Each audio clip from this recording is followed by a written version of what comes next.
여러분 안녕하세요. 롱장입니다. 신분 상승을 꿈꾸는 사람들 많죠.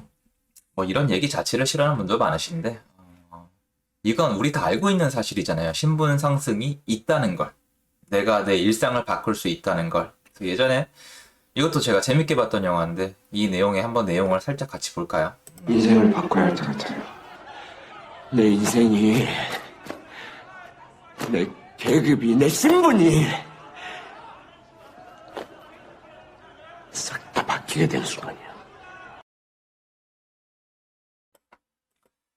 예전에 이제 98년도, 97, 8년도죠. IMF 때 그런 영화를 만들었는데 참 연기가 멋진 배우입니다. 근데 신분 상승, 아시겠지만, 많은 분들이 이제 위기가 올 때마다 신분을 바꿨습니다. 국제금융위기 때도 바꿨었고, 이거 IMF 때도 바꿨었고, 그리고 뭐 아시겠지만, 요번에 코로나 사태 때도 뭐 비트코인이나 기타 등등으로 신분을 바꾸신 분들이 많이 있습니다. 이게 근데 요즘 사회가 어떻게 돌아가는지 제가 한번 살펴보면은 많이 갑갑합니다. 여러분들이 어떻게 생각할지 모르겠지만, 자꾸 사회가 위에서 누르는 느낌이에요. 뭐라고나 할까요? 신분 상승을 하시는 분들은 보면 이때 유아인 씨도 마찬가지지만 본인의 돈으로는 부족합니다. 투자자를 구하죠. 여기 약간 노인분은 아니고 어르신이랑 그리고 젊은 분이 있는데 대출을 땡기던 어쨌거나 사람의 돈을 끌어오던 투자자를 유치합니다. 역사적으로 보면 자신만의 돈으로 인생을 바꾸는 사람은 없어요. 거의 보면은 대출이나 남의 투자를 받는 게 맞습니다. IPO로 상장을 하는 것도 결국 투자자의 돈을 받는 거죠. 요즘 세상은 어떨까요? 사실 아파트를 산다고 신분이 올라가진 않거든요. 아파트를 사서 아파트가 오른다고 해서 신분이 올라가진 않습니다, 여러분. 왜냐면 내 아파트만 올라가는 게 아니라 다 올라가니까. 상대적인 게임이에요. 이때 유아인 씨는 이 배역을 맡은 분의 이름을 기억이 안 나는데 역중의 이름이 남들은 다 망하는데 나만 올라갈 거니까 신분이 바뀐다는 표현이 그야말로 정확한 표현이 맞습니다. 실제로 이 당시에 이런 성공을 거두신 분들이 많죠. 사실 이 당시는 해외 머니가 들어와서 한국에 있는 주요 건물이나 주요 기업을 다 헐값에 사가서 나중에 수십 배, 수백 배의 차익을 남겼죠. 비난할 수는 없죠. 그 당시 우리가 그만큼 급했으니까. 자, 그런데 지금 세상은 어떨까요? 지금 세상은 참 이상하게 빚내서 투자하거나 빚내서 뭔가 하는 걸 굉장히 심하게 비난을 합니다. 신분 상승을 하고 싶으면, 내 인생을 바꾸고 싶으면 레버리지를 이용해서 남들과 반대의 방향으로 가야 되는 게 맞는데도 지금은 무조건 안 된다고 하고 심지어 은행에서 대출을 막고 있습니다. 하다못해 투기 수요도 아닌 전세자금 대출도 막는다고 합니다. 그리고 집을 살려면 더 비싼 가격을 내야 되고 그뿐만 아니라 세금도 더 내야 됩니다. 어떤 사람은 취득세가 비싸서 집을 못 사고 어떤 사람은 보유세가 없어서 집을 팔아야 될지도 모릅니다. 즉 다시 얘기해서 지금은 신분 상승을 막고 있는 게 아니라 신분 유지조차 어려울지도 몰라요. 뒤늦게 부동산에 들어오신 분들은 신분 유지가 아니라 뒤로 밀리고 있는 느낌을 분명히 느끼실 겁니다. 왜냐면 세입자가 설 자리는 앞으로 점점 더 좁아질 것이기 때문이에요. 제가 이 영상을 찍는 이유는 여전히 이 세상에는 기회가 존재하고 그 기회가 남들과 반대로 가는 방향 그리고 상당히 리스크가 크다는 걸 말씀드리고 싶은 거예요. 많은 분들이 잊고 있는 것 같아요. 제가 느끼기에 지금 세상은 신분을 변화시킬 수 있는 기회를 말소시키고 있다는 느낌이 들어요. 많은 분들이 이제 사다리가 없어졌다는 얘기를 많이 하시는데 저는 정말 많이 동감을 합니다. 그 사다리는 뭘까요? 사다리는 여러분 일반 사람들이 했을 때 이런 것들이죠. 자산을 취득하는 것. 자산을 취득하거나 현금을 다른 것으로 바꿔놨다가 그 차익을 거두는 순간이에요. 여러분 생각해 보시면 이때 유아인 씨도 뭐 이런 사람들이 실존했겠지만 엄청난 선택을 하지만 사실 노동력으로 인생을 바꾼 건 아닙니다. 하지만 아무도 비난하지 않죠. 분명히 뭐 달러를 사놓거나 나중에 부동산을 사놓거나 본인 회사를 차리거나 아니면 뭐 옵션을 만들어서 거기다 투자를 하거나 이런 식으로 했겠죠. 그때 베어스탄스가 무너지는 국제금융위기 때도 마찬가지로 그렇게 빅쇼트를 쳐서 돈을 버신 분들이 있잖아요. 마찬가지로 그분들도 여러분이 보시다시피 노동이 아니라 뭔가 아이디어나 투자를 통해서 인생을 바꿨단 말이에요. 그럼 저는 여러분께 다시 여쭤보고 싶어요. 여러분 지금 투자하고 계세요? 투자를 하지 않는다면 인생을 어떻게 바꿀 거라는 생각인지 저는 잘 모르겠습니다. 투자를 하면은 많은 사람들이 손가락질을 해요. 투기꾼이라고. 노동을 싫어한다고. 게으른 사람이라고. 편법을 좋아한다고 손가락질을 합니다. 그런데 저는 늘 솔직한 게 맞다고 생각을 해요. 여러분 주변에 노동력 딱 하나로 인생을 바꾼 분을 찾아보세요.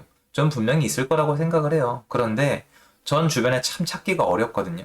그리고 노동력이 아닌 투자나 아이디어나 어쨌건 남의 돈을 빌려서 투자를 해서 그걸 불린 사람이 굉장히 많이 있고 그 사람 중에 부자가 있고 심지어 억울하게 그런 사람들은 나중에 회사를 차려서 남의 노동력을 갖다 씁니다. 이게 팩트죠. 영화를 보나 여러분 주변을 보나 인생을 바꾼 사람들은 죄다 투자. 대출을 받고 투자를 해서 인생을 바꿨습니다. 그리고 여러분이 정말 인정하기 싫겠지만 아니라고 부정하는 분들도 많겠지만 부동산 때문에 인생이 바뀐 분도 많이 있습니다. 분명히 있어요. 왜냐면 여러분이 국가 통계에 들어가서 양도세를 많이 낸 사람들을 찾아보시면은 많이 내신 분들은 정말 부동산을 통해서 수십억의 차익을 남겼습니다. 지금 올해에도 있고 내년에도 있을 겁니다. 계속 있을 거예요. 문제는 그 사람들이 다수이기 때문에 반대로 그렇지 못하신 분들이 상대적으로 밀리는 효과가 일어나고 있어서 사회가 뭔가 잘못돼 가고 있는 느낌이 드는 건 분명히 맞아요. 부동산이 급등을 하면 사람들이 고통받습니다. 왜냐면 부동산은 정말 많은 사람들이 보유하고 있거든요. 근데 많은 분들이 지금 이 시점에서 위기를 많이 논하세요. 이제 부동산 거품은 꺼진다. 주식시장도 이제 버블이 붕괴된다. 뭐 중국의 정전이나 아니면 헝다 사태 그리고 뭐 미국 국가 부도 디폴트 상태에 대해서 말씀하시면서 이제 모든 거품이 꺼지고 망할 거다. 왜냐면 뭐 10년 주기론도 있고 여태까지 너무 많이 달렸고 이런 얘기를 많이 하세요. 그러면 저는 그런 분들께 이 말씀을 드리고 싶어요. 이런 준비를 하고 계시나요? 좋은 얘기 아닌가요? 이런 준비를 하고 계시냐고요. 여러분들이 원하게 그냥 가난하게 사는 거세요? 지금처럼 그냥 꾹 참고 사시는 거세요? 남들한테 뺏기고? 아니면 인생 역전을 노리시는 거세요? 저는 그래서 항상 말씀을 드리는 거예요. 여러분들이 만약에 폭락을 주장을 하고 지금 모든 경기가 망하고 다 꺼질 거라고 생각을 하시면 국가 부도의 날 같은 영화를 보신 다음에 뭔가 준비를 하시면 어때요? 사실 달러만 사놔도 효과가 있거든요. 한국만 망할 것 같으면 달러 사놓으면 옛날처럼 달러가 2,000원이 넘어가요. 지금 한 1,180원 하나요?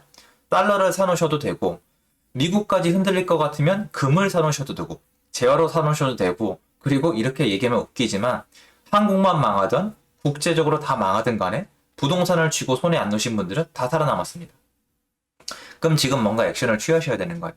이게 신분 상승의 방법이에요. 근데 신분 상승의 방법 중에 나는 노동으로 버티면서 투자한 사람들 망해라. 투기꾼들 망해라. 더 규제해라. 세금 더 뺏어라. 이렇게 얘기해서 이루어진 사례는 없어요. 하지 말란 뜻이 아니에요. 이건 여러분의 선택이기 때문에 제가 말릴 자신도 없고 말릴 마음도 없어요.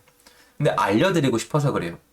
그래서 지금 제 영상을 보시는 그런 분들 중에 단 한 분만이라도 생각을 한번 해보시고 내가 앞으로 어떻게 행동을 해야지 내 인생을 바꿀 수 있을까 한번 생각을 해보세요. 영화에도 나와 있고 여러분 주변에도 있어요. 위기 때, 안 좋을 때 싸게 또는 남들과 다른 방향으로 투자를 해놔서 그 투자 상품의 방향이 내가 원하는 곳과 일치했을 때 큰 돈을 손에 쥔 사람들이 한국에 정말 많아요. 외국의 투기 자본도 그렇게 해서 돈을 불렸고 한국 회사들도 그렇게 컸습니다. 예전 대기업들도 대출을 통해서 성장했고 우리 어른 세대도 대출을 통해서 부동산을 취득을 했고 지금 많은 차익과 자산적 안정을 누리고 있습니다. 근데 지금 와서 길이 막히고 있습니다. 점점 더 막힐 거예요. 전세를 끼고 집을 사는 게 어렵게 전세를 막고 있고 집을 대출 끼고 못 사게 막고 있고 근데 아파트 가격은 계속 올라가고 있고 매물은 줄어들고 있고 전세나 월세로도 못 버티게 하고 있습니다. 여러분 문이 닫히고 있어요. 어떻게 하시겠습니까? 포기하시겠어요? 아니면 남아있는 길이라도 찾아보시겠어요? 저라는 얼음공장이라면 인간이라면 발악을 해서라도 남은 길을 찾을 것 같아요. 근데 제 주변에는 그냥 안주하고 포기하고 비난만 하시는 분들이 너무 많이 보여요. 그래서 야 너 어떡하라는 거냐. 그래서 제가 그래서 수업을 이끌고 있잖아요. 근데 홍보가 아닌 게 지금 접수도 안 됩니다. 그런데 많은 분들이 저와 함께해서 잘 됐습니다. 뭐 제 댓글이나 보시면 아실 겁니다. 잘 된 분들이 있어요. 그래서 저는 지금도 생각을 해요. 저는 예전에 공부한 거랑 지금이랑 생각이 변한 게 없어요. 인생, 상승, 신분 상승은 노동력으로 이루어지지 않아요. 내가 아무리 대학교 가서 성적 잘 따고 아무리 좋은 기업 들어가서 죽어라 일을 해도 신분 상승은 이루어지지 않아요. 신분은 계급이에요. 계급은 상대 게임이기 때문에 내가 남들보다 빨리 많이 돈을 벌어야 위로 올라갈 수 있어요. 남들이 잃을 때 따면 제일 빨리 올라가고 남들이 벌 때는 더 빨리 벌어야지 올라갑니다. 근데 노동력은 항상 평타밖에 못 치거든요. 이게 생지 레이스예요. 월급쟁이들끼리 경쟁을 해봤자 그 위에 고양이가 버티고 있다는 겁니다. 근데 그 고양이들은 경쟁이 나름대로 또 치열하고 위험한 게임을 하겠죠. 그래서 여러분이 지금 이걸 알아두셨으면 좋겠습니다. 한국의 신분 상승은 제가 봐도 점점 더 어려워지고 있어요. 하지만 기회가 다 끝난 건 아닙니다. 여러분은 지금 어떤 선택을 하고 계시는지 한번 돌아봤으면 좋겠습니다. 저라면 지금이라도 남은 길을 찾기 위해서 최선을 다할 것 같아요. 만약에 더 올라갈 것 같다. 지금이라도 안 늦은 것 같다. 그럼 저라면 지금이라도 비트코인, 주식, 부동산에 적극 투자합니다. 이대로 가면 답이 없으니까. 자, 여러분 말대로 폭락할 것 같다. 그러면 다른 길을 선택을 해야지 폭락만 기다리고 있다고, 폭락이 왔다고 여러분이 위로 올라가진 않아요. 그 어떤 영화를 찾아보고 어떤 사례를 찾아봐도 폭락이 왔을 때 아무것도 안 하고 가만히 있던 사람이 신분 상승을 한 적은 단 한 번도 없어요. 그래서 여러분이 원하는 게 뭔지 한번 오늘 재고해 보셨으면 좋겠습니다. 도움되셨으면 좋겠고요. 영상은 여기까지입니다. 감사합니다.